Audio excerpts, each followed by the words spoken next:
तो देखिए आज हम पढ़ेंगे इस चैप्टर का लास्ट टॉपिक और एग्जाम की दृष्टि से आपका इंपॉर्टेंट टॉपिक। एक समान पैदल क्षेत्र में रखे बाध्यगोत्रों पर लगने वाले बलों का आघूर्ण, मतलब moment of couple on an electric dipole placed in an uniform electric field. तो जो हमारा इलेक्ट्रिक फील्ड होगा वो हमारा कैसा होगा, एक समान होगा, यूनिफॉर्म। देखिए हमने ई वेक्टर से यहाँ पे जो डायरेक्शन शो कर रहा है ये हमारा सभी क्या है, ये इलेक्ट्रिक फील्ड है।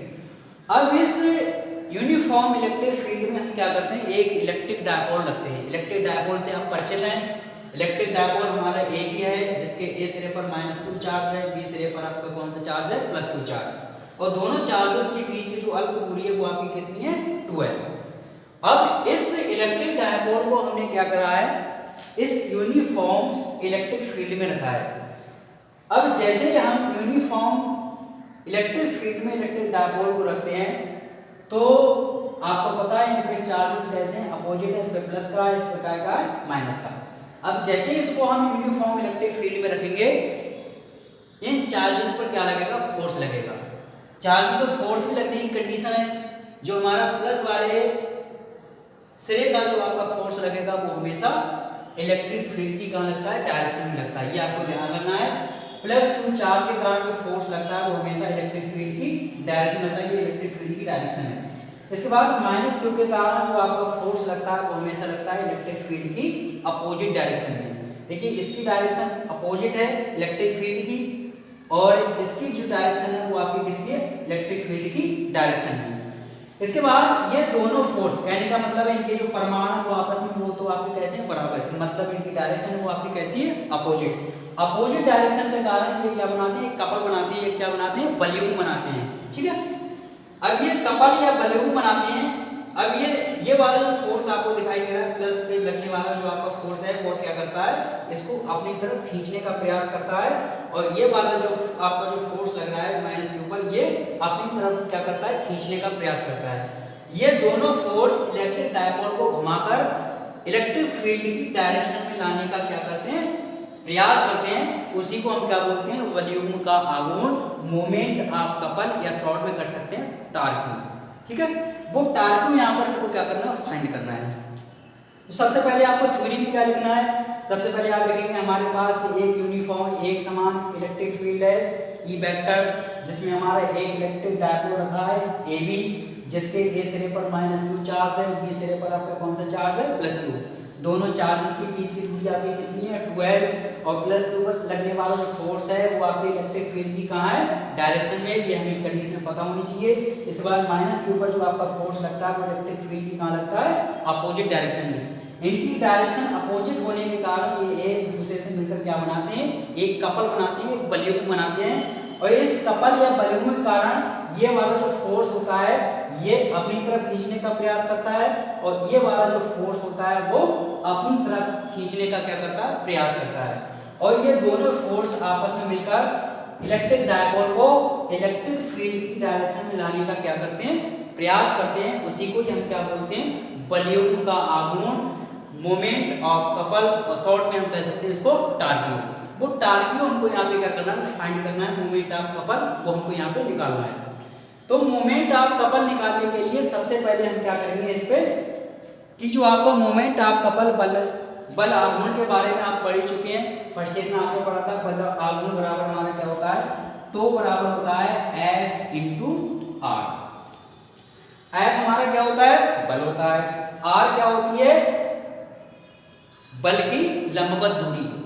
तो आपको यहाँ पे देखिए हमारे पास दो बल लग रहे हैं, एक तो बल ये है और एक बल ये। तो इन दोनों बलों की हमको क्रिया रेखा के बीच की लंबवत दूरी चाहिए। तो आपने यहाँ से हमने क्या करा, यहाँ से हमने लंब डाल के इस रेखा को यहाँ से हमने क्या कर दिया, मिला दिया है। तो दोनों फोर्सेस की जो लंबवत दूरी बनेगी वो आपकी क्या बनेगी, BC। तो उससे पहले तो हमको क्या चाहिए, हमें लंबवत दूरी चाहिए, इसका नाम है BC। अब BC कैसे आप निकालेंगे, सबसे पहले मैंने मान लिया जो हमारा इलेक्ट्रिक डायपोल रखा हुआ है, बाध्यगोत्र ध्रुव रखा हुआ है, वो इलेक्ट्रिक फील्ड से कितने कोण पर रखा हुआ है, थीटा कोण पर। कितने कोण पर, थीटा कोण पर। तो सबसे पहले मुझको क्या चाहिए, ये लंबवत दूरी चाहिए। अब आपको ये भी पता है कि खड़ी दूरी हम निकालते हैं तो हम क्या रूल लगाते हैं, साइन रूल लगाते हैं। और क्षैतिज दूरी निकालते हैं तो हम क्या लगाते हैं, कॉस रूल लगाते हैं। तो यहाँ पे आप साइन रूल लगा दीजिए। हमारा मेन मोटिव है, हमको क्या चाहिए, हमको ये दूरी चाहिए, वो दूरी हमको कैसे मिलेगी, साइन रूल से मिलेगी। कैसे मिलेगी, सबसे पहले हम त्रिभुज देख लेते हैं, कौन सा त्रिभुज बनना है, त्रिभुज ACB। तो ये हो गया आपका त्रिभुज ACB में। तो त्रिभुज ACB में आप क्या लगाएंगे, साइन रूल लगाएंगे। और साइन रूल आपको पता है साइन थीटा बराबर हमारा क्या होता है, लंब बटे कर्ण, ये होता है। अब आपको ये भी पता है जो कोण के सामने की भुजा होती है वो हमारी क्या कहलाती है, लंब कहलाती है। लंब इसमें हमारा कितना है, BC। कितना है, BC। इसके बाद बात आती है कर्ण।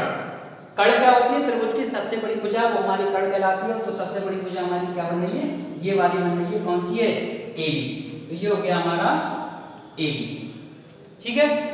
इसके बाद साइन थीटा इज इक्वल हो गया आपका BC का मान हमारे पास कितना है, वो हमको फाइंड करना है। BC अपॉन AB का मान मेरे पास कितना है, 2L। कितना है, 2L। तो BC बराबर कितना हो गया आपका, ये हो गया आपका 2L साइन थीटा। ठीक है। तो लंबवत दूरी हमको मिल गई जिसका नाम है BC। अब आपको सीधी सीधी आप निकाल सकते हैं, ये बलयुग बना रहे हैं, बलयुग के कारण ये इलेक्ट्रिक डायपोल को इलेक्ट्रिक फील्ड की डायरेक्शन में लाने का प्रयास करेंगे। वही हमको क्या निकालना है, इस पे टारिक निकालना है। तो इतनी चीज समझ में आई। त्रिभुज ACB लेंगे, त्रिभुज ACB में आप साइन रूल बनाएंगे, लंब बटे होता है कर्ण, और कोण के सामने की भुजा हमारी कहलाती है लंब, तो ये हो जाएगा BC।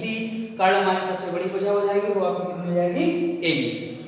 BC का मान हमको फाइंड करना है, AB का मान हमको दे रखा है 2L, तिरछी मल्टीप्लाई करेंगे, BC बराबर कितना हो जाएगा, 2L sin थीटा। ठीक। इसके बाद हमको लंबवत दूरी मिल गई। अब हमको कोई प्रॉब्लम नहीं, हम सीधे सीधे यहाँ पे टॉर्क को निकाल दे रहे हैं। टॉर्क का फार्मूला आपको पता है, टॉर्क का फार्मूला क्या होता है, टॉर्क का फार्मूला आप फर्स्ट ईयर पढ़ चुके हैं। तो बलयुग का आघूर्ण बराबर होता है हमारा आघूर्ण, बलयुग का आघूर्ण। ठीक है, कैसे लिखते हैं इसको, टो से लिखते हैं। टो बराबर हमारा होता है, तो यहाँ पर तो हमारे कई फोर्स लग रहे हैं, तो उससे तो हमें कोई मतलब ही नहीं है। तो चाहे ये फोर्स ले लें चाहे ये फोर्स ले लें, तो हमको एक फोर्स लेना है इसमें। तो ये हो जाएगा आपका एक बल। क्या हो जाएगा, एक बल। और दोनों बलों के क्रिया रेखा की लंबवत दूरी वो हम निकाल चुके। कैसे निकाली, इसको हमने आगे बढ़ाया, यहाँ से हमने इसको क्या डाल दिया, लंब डाल दिया। इस फोर्स को देखिए, ये कैसा है, लंबवत। इसको देखिए, ये भी कैसी है, हमारी लंबवत। और दोनों फोर्सेस की जो लंबवत दूरी हो गई वो हमारी कितनी है, BC। तो यहाँ पे फार्मूला होता है लंबवत दूरी का। तो एक बल, और ये हो जाएगा दोनों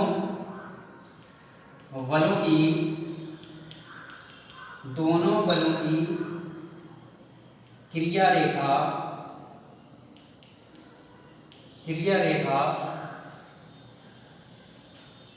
के बीच की लंबवत दूरी,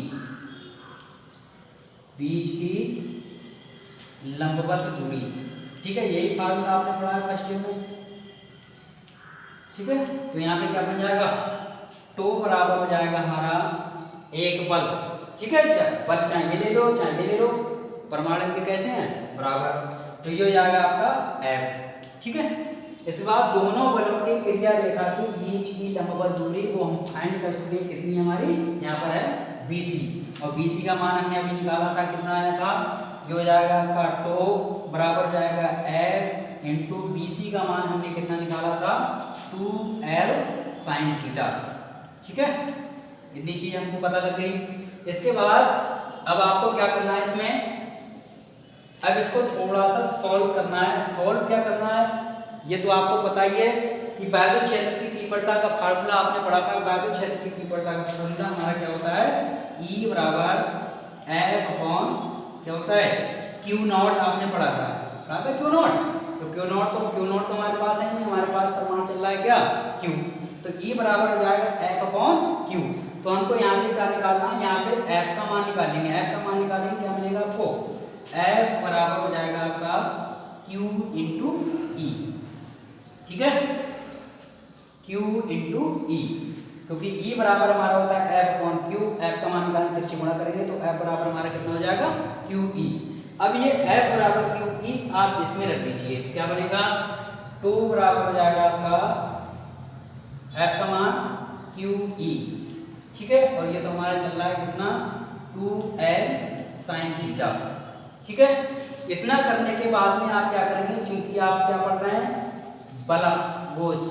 आप पढ़ रहे हैं इसमें वैद्युत द्विध्रुव आघूर्ण, तो आप इसमें क्या करेंगे वैद्युत द्विध्रुव आघूर्ण का लगाएंगे फार्मूला पढ़ चुके हैं आप। P बराबर हमारा क्या होता है Q इंटू 12, या फिर कह सकते हैं 2QL, यही तो पढ़ा आपने, ठीक है। थोड़ी सी इसमें आपको सेटिंग करनी है, इसकी तरह बनाना आपको, तो उसी की जगह पे हम क्या रख देंगे P रख देंगे। तो इसकी सेटिंग कीजिए, कैसे करनी सेटिंग, तो बराबर हो जाएगा आपका 2Q, इसको पास लिख ले रहे हैं, इसकी तरह बना ले रहे हैं 2QL, और ये हो गया आपका E sin थीटा, ठीक है। इसके बाद 2QL का मान हमको पता है, वैद्युत द्विध्रुव आघूर्ण का मान कितना होता है आपका 2QL बराबर होता है हमारा P, तो इसकी जगह पे P बराबर लगा दीजिए, तो कितना बन जाएगा आपका PE sin थीटा, ठीक है। ये हमारा क्या होता है वलयुग्म का आघूर्ण का फार्मूला टार्क्यू, ठीक है। इसके बाद अगर इसको हम वेक्टर फॉर्म में लिखें, क्योंकि एक नंबर में आपको एग्जाम में बहुत पूछा जाता है ऑप्शन में कि इसका वेक्टर फॉर्म, तो वेक्टर फॉर्म निकालेंगे तो आपने एक चीज फर्स्ट ईयर में एक चीज और भी पढ़ी थी वेक्टर फॉर्म में, आपने पढ़ा था A क्रॉस B बराबर आपने पढ़ा था AB sin थीटा, पढ़ा था आपने, ठीक है। तो A की जगह पे तो हमारा P काम कर रहा है और E की जगह पे हमारा क्या काम कर रहा है B, तो आपका क्या बन जाएगा, तो वेक्टर फॉर्म में लिखेंगे वेक्टर फॉर्म, वेक्टर रूप में लिखेंगे, तो वेक्टर रूप में क्या हो जाएगा आपका, ठीक है, तो वेक्टर बराबर हो जाएगा आपका, इसी की तरह बनाना है, A की जगह पे तो हमारा P है और B की जगह पे क्या काम कर रहा है E, तो क्या बन जाएगा P क्रॉस E, ठीक है। ये हमारा किसमें हो गया वेक्टर फॉर्म में। तो ये हो गया हमारा एक समान वैद्युत क्षेत्र में रखे वैद्युत द्विध्रुव पर लगने वाले वलयों का आघूर्ण, तो बराबर हो गया आपका PE sin थीटा। अगर वेक्टर फॉर्म में लिखेंगे तो बन जाएगा तो वेक्टर बराबर हो जाएगा P वेक्टर क्रॉस हो जाएगा E वेक्टर। इसके बाद कभी कभी एग्जाम में इनकी कंडीशन पूछ ली जाती है कि हम उसको 90 डिग्री के कोण पर रखेंगे तो क्या कंडीशन बनेगी, अगर 0 डिग्री के कोण पर रखेंगे तो क्या कंडीशन बनेगी। तो ये कंडीशन कभी कभी एग्जाम में पूछ ली जाती है जब क्वेश्चन को बड़ा करना होता है तब। तो देखिए कंडीशन क्या बनेगी, सबसे पहले देखिए अब इनकी देखेंगे कंडीशन,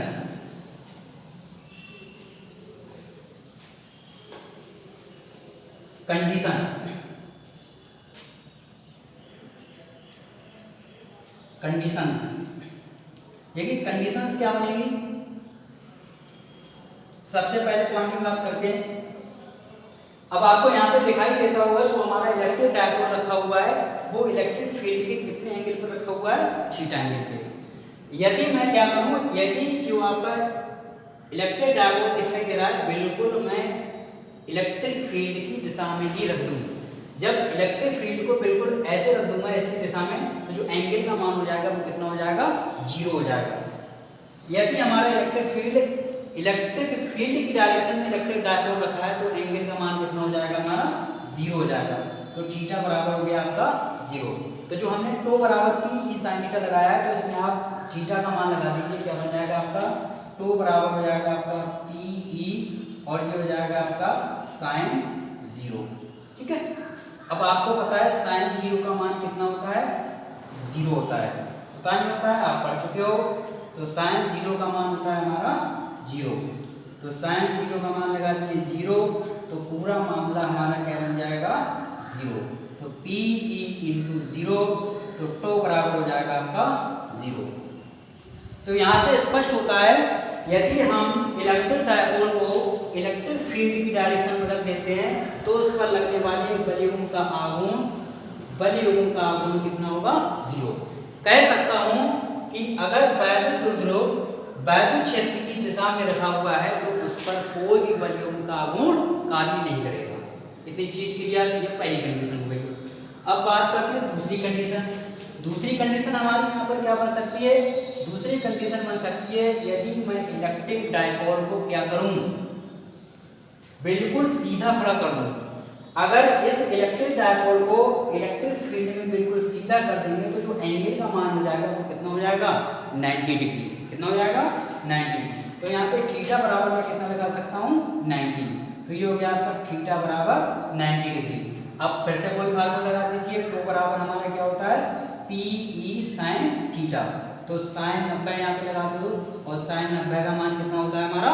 1। तो बराबर हो जाएगा आपका पी ई इंटू 1।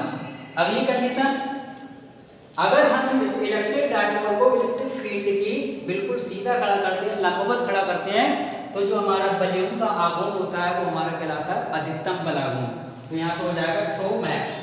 न हो जाएगा टो मैक्स, तो वो हमारा कहलाएगा आपका अधिकतम वॉल्यूम का आघूर्ण।